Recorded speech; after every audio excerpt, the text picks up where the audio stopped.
How to create zip file on your mobile. So first open the app like ZADHL in available the Play Store. So open it and scroll down. You select the zip file like new.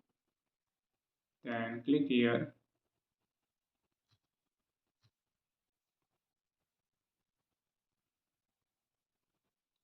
and select the material like you want to add like this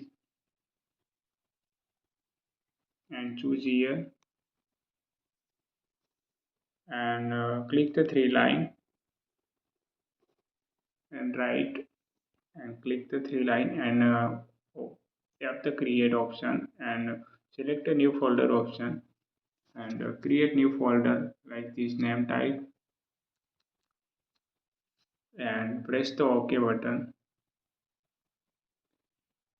and select the one and compress to zip and you show the whole file like a new folder. If you found this video helpful, please like, share and subscribe.